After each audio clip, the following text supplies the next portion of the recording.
Durante los últimos meses de la Segunda Guerra Mundial, no todos los enemigos llevaban uniforme. Entre los escombros humeantes de Europa del Este, se habló de criaturas que jamás debieron existir. Criaturas deformes, con forma de lobo, pero más altos que un hombre y con ojos que brillaban como carbones encendidos.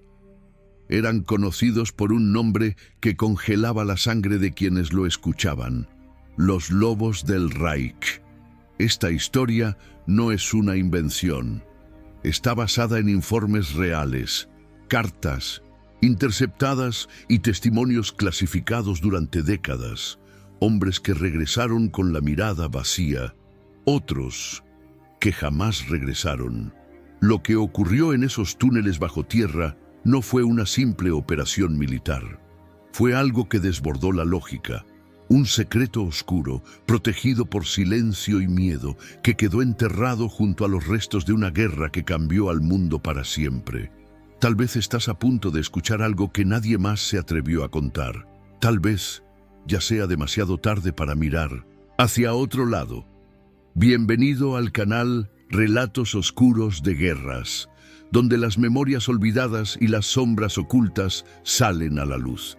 Si estas historias te llegan, suscríbete al canal para formar parte de nuestra legión. Sin más demora, vamos directo al punto. Desde el primer paso que dieron en aquel corredor subterráneo, los soldados supieron que algo no estaba bien. El aire era espeso, inmóvil, y cada respiración se sentía como si bajara directamente a lo más profundo del estómago.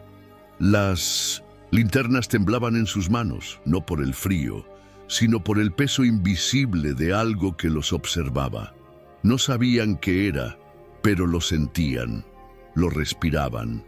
El equipo de reconocimiento había sido enviado para inspeccionar un antiguo búnker nazi enterrado en los bosques del sur de Alemania. Lo que al principio parecía una misión rutinaria, se transformó en un descenso a lo desconocido. Según los informes aliados, aquel complejo había sido abandonado en 1944 sin explicación. Pero los mensajes interceptados hablaban de un último experimento, algo sellado bajo tierra por órdenes directas del alto mando alemán. Aquella era la primera vez que se abrían sus puertas desde entonces. El acceso era una losa metálica oculta bajo la maleza. Bajaron por una escalera de hierro oxidado que crujía con cada paso. Al llegar al primer nivel, el silencio era tan absoluto que hasta el zumbido de los aparatos de radio parecía fuera de lugar. Las paredes estaban forradas con fórmulas científicas y anotaciones en alemán, pero también había símbolos tallados a mano, extraños, antiguos, demasiado similares a los de rituales olvidados. Las marcas no parecían hechas por científicos. Tenían algo visceral, casi tribal, como si alguien hubiera intentado mantener algo encerrado con tinta y desesperación. Los pasillos llevaban a habitaciones selladas, puertas acorazadas y cámaras de observación con cristales rotos. Dentro encontraron instrumentos quirúrgicos cubiertos de polvo, muchos fuera de contexto, sierras industriales, pinzas de tamaño anormal y estructuras metálicas diseñadas para contener algo grande. En una sala circular, descubrieron documentos archivados bajo la etiqueta Project Chimare. En su interior, diagramas anatómicos imposibles combinando partes humanas con fragmentos de otras especies, garras, espinas dorsales, cráneos alargados, todo acompañado por una palabra que se repetía una y otra vez: Creature Hybrid. En una jaula gigante de más de 3 metros de 1900 altura, el metal estaba deformado desde dentro. No había señales de lucha reciente, ni cuerpos, ni sangre. Pero el ambiente hablaba por sí solo. Una fuerza había estado allí, algo que no podía, ni debía, ser explicado. Esto no fue abandonado, fue sellado, murmuró el sargento Méndez con los ojos clavados en una mancha ennegrecida en la pared. Lo encerraron con miedo, A medida que descendían a los niveles inferiores, los sistemas de comunicación comenzaron a fallar. Interferencias, crujidos, murmullos. Uno de los soldados juró escuchar su nombre susurrado desde la oscuridad. Otro, más atrás, aseguró ver una silueta moviéndose por el reflejo de su linterna. Pero al girar, no había nada. Solo aire helado y una sensación de que no estaban solos. No del todo.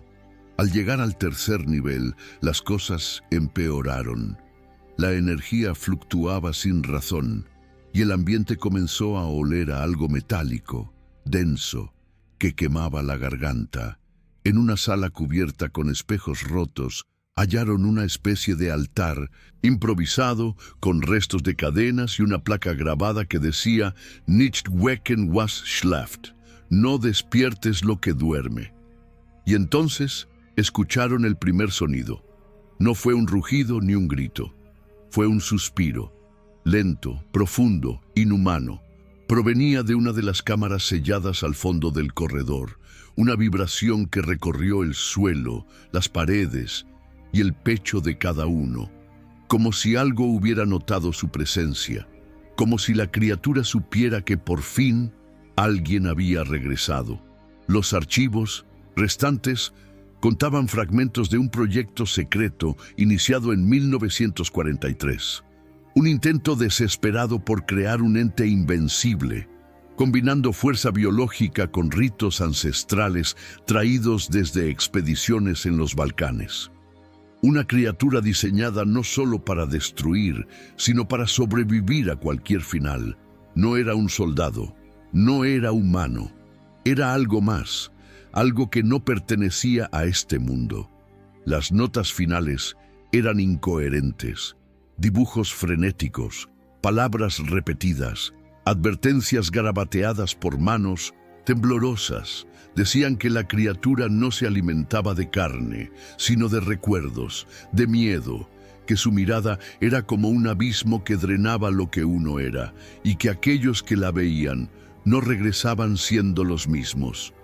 Uno de los soldados, Torres, desapareció entre pasillos sin dejar rastro. Cuando lo encontraron horas después, estaba de pie en medio de un laboratorio apagado, mirando fijamente al vacío.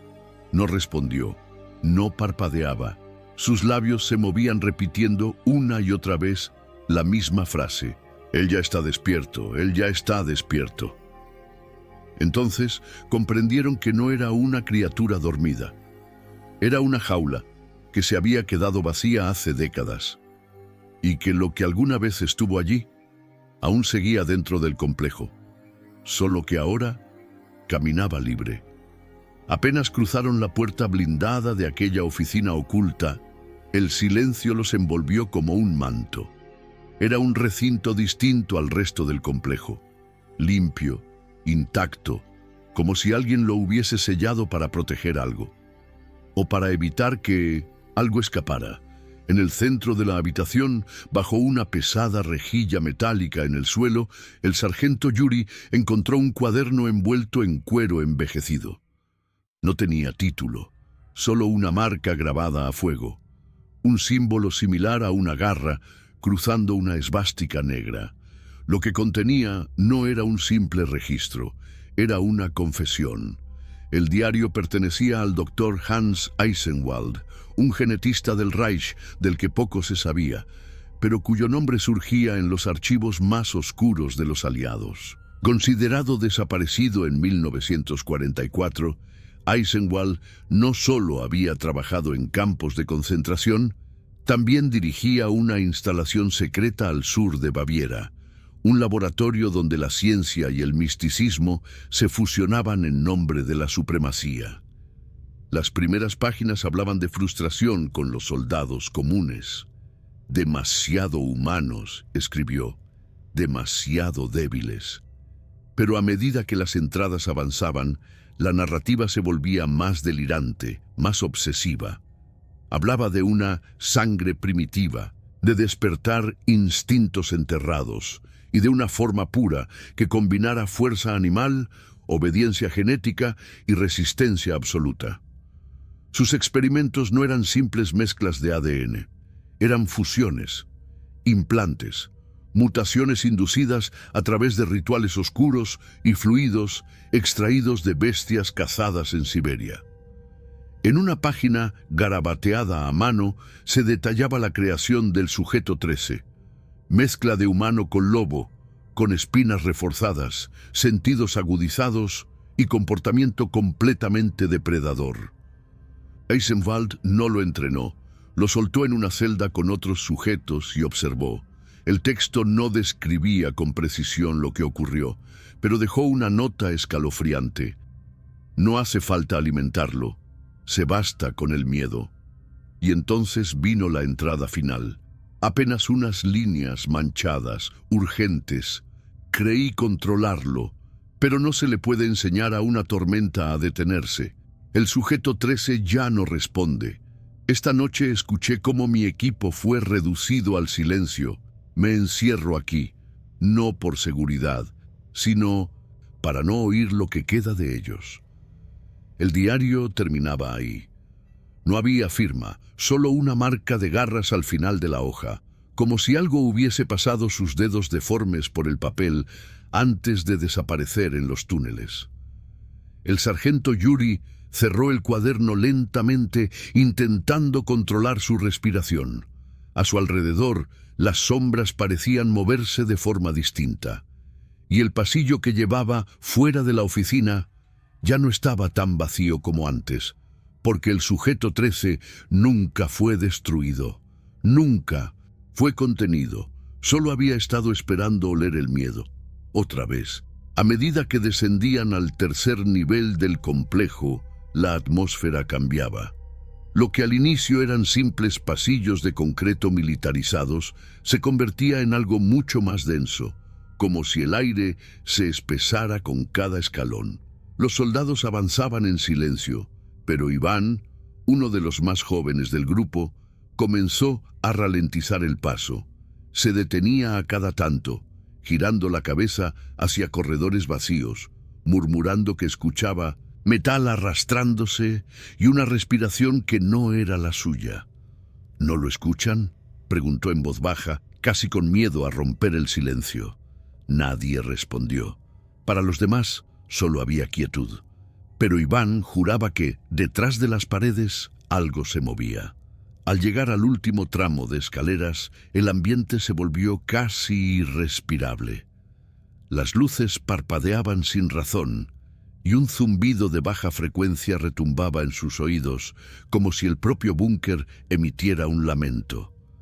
Fue entonces cuando vieron la puerta, una compuerta de acero grueso, reforzada, empujada hacia afuera, como si algo hubiese intentado forzarla desde dentro.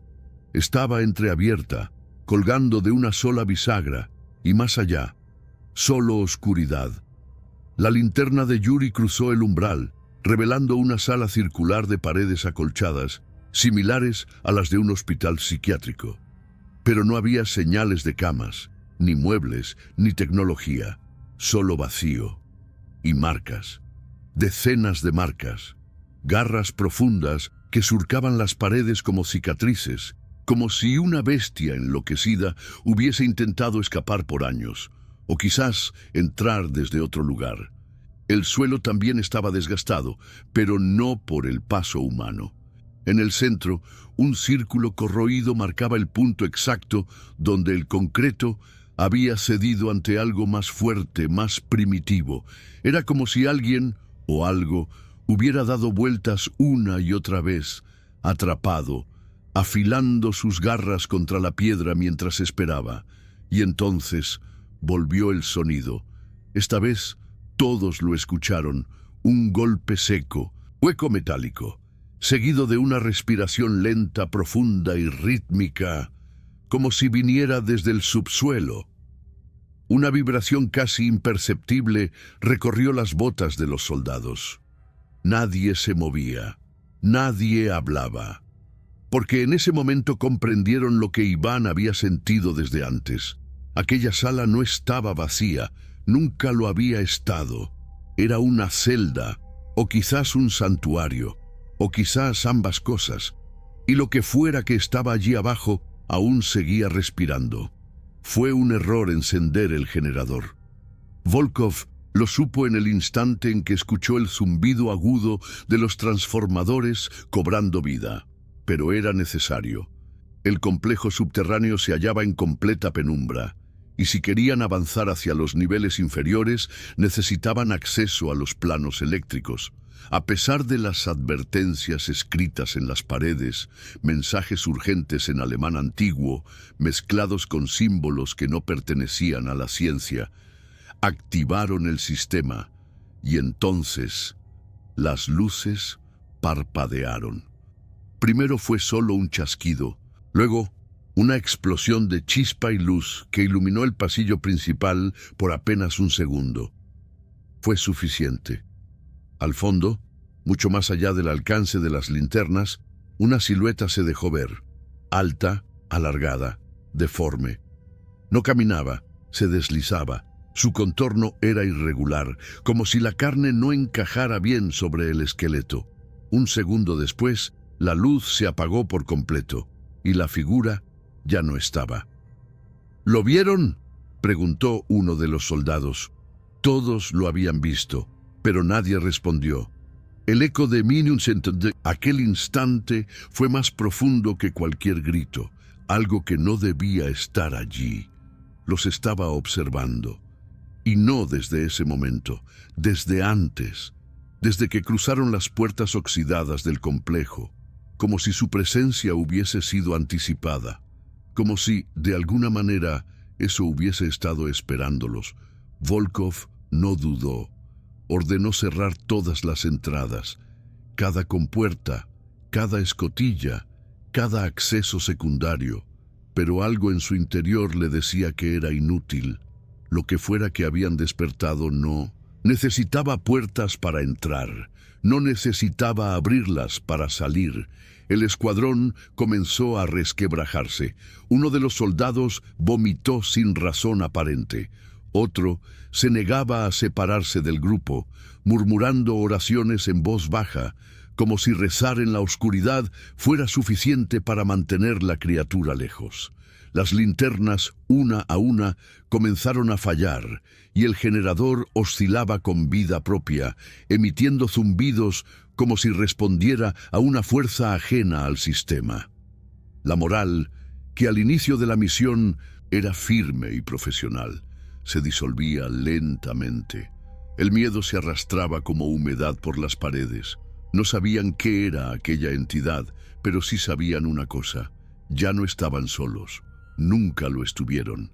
Habían sido observados desde el primer momento, desde mucho antes de que encendieran el generador, desde antes, incluso, de bajar al primer nivel. En las páginas finales del diario del Dr. Eisenwald había un nombre subrayado con una presión distinta, como si el propio pulso del científico hubiera temblado al escribirlo: Alfa 7. A diferencia de los intentos anteriores, todos fallidos, deformes, incontrolables, Alfa 7 era el único espécimen considerado funcional y vivo. Su origen no estaba del todo claro. Los archivos eran fragmentados, algunos incluso estaban escritos en clave o con símbolos imposibles de traducir, pero entre los párrafos desordenados emergía una imagen perturbadora. Una criatura de casi 2,5 metros, con piel grisácea endurecida como metal bruñido, capaz de soportar temperaturas extremas y desplazarse en silencio total. Sus ojos, según Eisenwald, eran demasiado humanos para una bestia y demasiado vacíos para un hombre. Lo más inquietante no era su fuerza ni su resistencia, era su inteligencia. Alfa 7 no actuaba por instinto. Observaba, calculaba, aprendía. Durante los ensayos no reaccionaba al dolor, pero sí a los sonidos. No a cualquier sonido, solo a aquellos que evocaban emociones humanas: el llanto de un niño, la risa apagada de una mujer, o el eco distante de una canción de cuna reproducida por los altavoces. En esos momentos, la criatura se detenía, levantaba la cabeza. Sus pupilas se dilataban, como si recordara.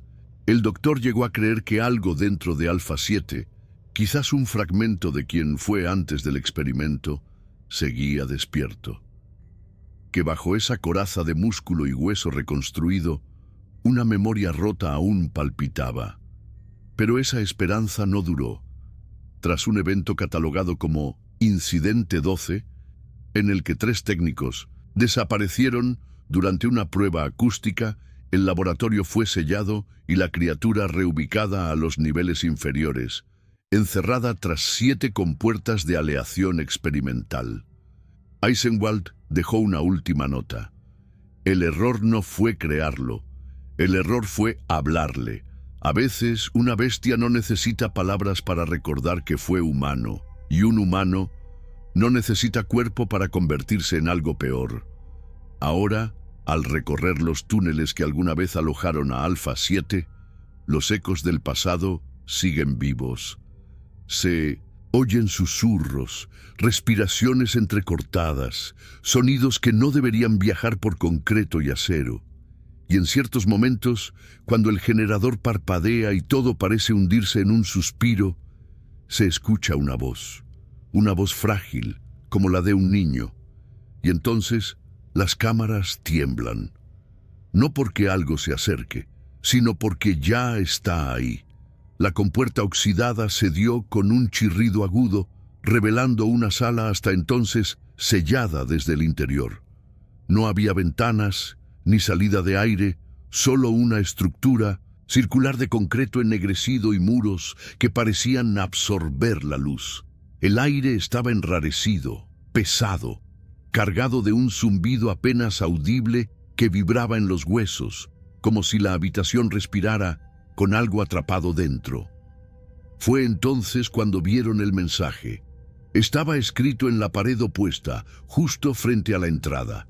Las palabras se repetían una y otra vez, trazadas con una sustancia que no correspondía a pintura, tinta ni óxido. Brillaban levemente, como si conservaran el calor de algún ritual antiguo. Decía: no me dejaron dormir, ahora nadie dormirá. Lo más inquietante no fue el contenido, sino el idioma. La frase estaba escrita en al menos 5 lenguas distintas: alemán, ruso, francés, inglés y un quinto idioma que ninguno pudo identificar, hecho de símbolos imposibles, como si hubiese sido grabado con desesperación desde otra realidad. Parecía escrito por muchas manos, o por una sola entidad empeñada en ser comprendida por todos.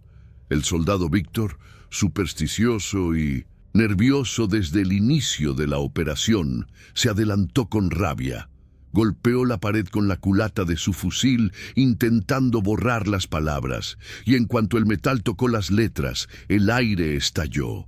Una ráfaga invisible lo lanzó contra el muro opuesto. El impacto fue seco, brutal, pero no lo hirió físicamente. Fue su rostro el que cambió. Al abrir los ojos, sus pupilas se dilataron al extremo, como si hubiera visto algo que su mente no podía sostener. Balbuceaba, repetía palabras sin sentido y luego con voz temblorosa dijo: «Nos está soñando». Nadie entendió, pero al observar la pared nuevamente notaron algo imposible. La frase había cambiado. Ahora decía: «Yo también quiero despertar».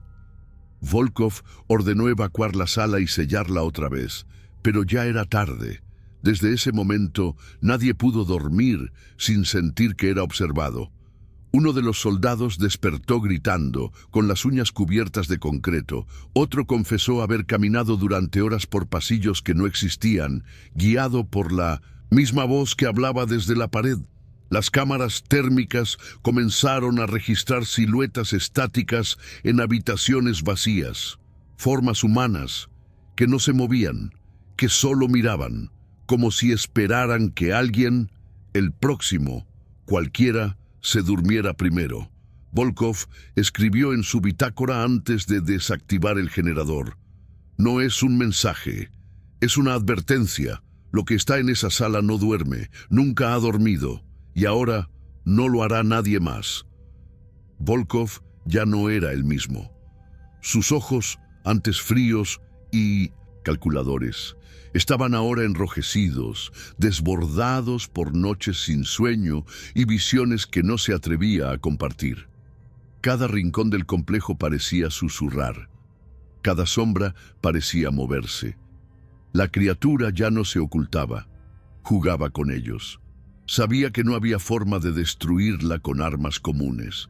Lo que se deslizaba entre los pasajes ocultos no pertenecía a este mundo. No obedecía a las leyes de la materia, del espacio, ni del tiempo. Era una idea viva, un recuerdo encarnado en algo con garras y memoria. Y lo peor era que aprendía. Volkov reunió a los pocos hombres que quedaban, ya eran solo 6. Les comunicó su decisión con voz firme, aunque sus manos temblaban. Usarían los explosivos restantes para colapsar el nivel más profundo del complejo, sellando todas las salidas posibles. El objetivo no era vencer a la criatura, era encerrarla para siempre, enterrarla bajo toneladas de concreto y olvido. Si algo como eso volvía a salir al mundo, no habría defensa posible. La operación fue rápida. Cada carga fue colocada en puntos clave, pilares estructurales, pasajes ocultos, cámaras inferiores. El sistema de detonación remota fue programado con una cuenta regresiva de 60 segundos. Solo debían llegar al punto de extracción, si el monstruo lo permitía. Y entonces, mientras ajustaban la última carga, se escucharon pasos. Primero 1, luego 2, luego docenas, calzados, pesados, resonando por los pasillos metálicos. El sonido de un escuadrón completo marchando detrás de ellos. Pero no había nadie. Las cámaras no registraban movimiento. Las linternas no mostraban cuerpos, solo el eco. Un eco imposible que no obedecía a la dirección del sonido, que rodeaba al escuadrón, que susurraba en idiomas ya olvidados. Fue entonces cuando Volkov entendió: la criatura ya no estaba sola. Había despertado algo más, o había multiplicado su presencia. Activaron la cuenta regresiva. 60 segundos, y fue en el segundo 58 cuando la sombra cayó sobre ellos. No fue una emboscada ruidosa, fue un silencio repentino, una oscuridad que se tragó las luces, una presión en el aire que aplastó pulmones y voluntades. Se sintieron arrastrados sin moverse, despojados de su voluntad, como si sus cuerpos no respondieran.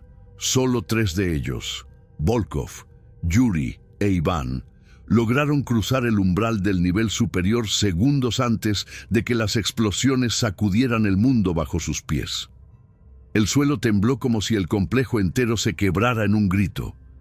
El concreto colapsó y los niveles inferiores fueron tragados por el abismo que ellos mismos habían abierto.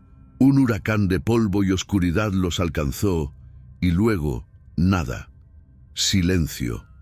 El complejo había sido enterrado, y con él todo lo que contenía. Afuera, bajo el cielo gris de un bosque sin testigos, los 3 hombres se quedaron inmóviles, cubiertos de ceniza, sin atreverse a hablar. Habían sellado el horror. Lo habían encerrado bajo capas de historia y piedra. Pero en su interior sabían que no estaba muerto. Solo esperaba. El comandante Volkov jamás volvió a ser el mismo. Aunque su cuerpo sanó con el tiempo, su mirada nunca se libró de ese reflejo distante, como si su mente aún caminara por aquellos pasillos fríos, donde la lógica y la ciencia habían sido reemplazadas por algo más antiguo, más primitivo. Aquello que encontró en el fondo del complejo de Praga no podía explicarse con ningún informe militar ni con palabras aprendidas en academias. Intentó hablarlo una vez en privado, con un colega de confianza. Pero bastaron unos pocos días para que fuera trasladado sin aviso a una región remota. El colega desapareció del registro oficial. Desde entonces, Volkov guardó silencio, pero cada noche despertaba sudando, con un nombre latiendo en su mente: Alfa 7, Praga con su belleza antigua y calles empedradas, siguió adelante. Los turistas caminaban por encima de esos túneles sin imaginar lo que una vez ocurrió debajo. Las estaciones de metro construidas años después evitaron excavar en ciertas zonas, sin que nadie diera una explicación clara. Algunos decían que el terreno no era estable, otros simplemente no querían hacer preguntas. Sin embargo, hay vecinos que aún recuerdan ciertos inviernos particularmente crudos, en los que los perros no dejaban de ladrar hacia el suelo, y el aire en algunos barrios se volvía denso, como si algo invisible pasara entre las sombras. Técnicos del alcantarillado contaban haber visto marcas extrañas en las paredes de túneles que no aparecían en ningún plano. Uno de ellos, antes de abandonar su trabajo, escribió en una servilleta: «Hay algo ahí abajo que no envejece, solo espera». El diario del Dr. Eisenwald nunca fue recuperado por las autoridades.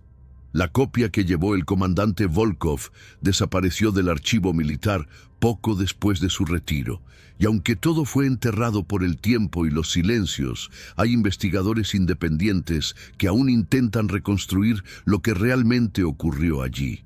Una fotografía borrosa, una grabación incompleta, un fragmento de voz distorsionada que parece decir: «Madre». Lo más inquietante es que nadie sabe con certeza si Alpha 7 fue realmente destruido. Nadie vio su final. Nadie recuperó sus restos. Solo quedó el eco de algo que no debería haber sido creado. Y la sensación de que, en alguna profundidad olvidada, aún respira. Y ahora, después de tantos años, la pregunta queda flotando como un susurro. ¿Y si no era el único? ¿Conocías esta historia? ¿Qué habrías hecho tú si hubieras estado allí, en ese complejo subterráneo? ¿Qué otras historias ocultas de la guerra deberían ser contadas? Si esta historia te dejó pensando, no dejes que se pierda en el olvido. Suscríbete al canal y activa las notificaciones para descubrir más secretos enterrados por la guerra. Gracias por quedarte hasta el final, pero recuerda, hay cosas que es mejor no buscar. Nos vemos en el próximo relato, si es que aún estás aquí.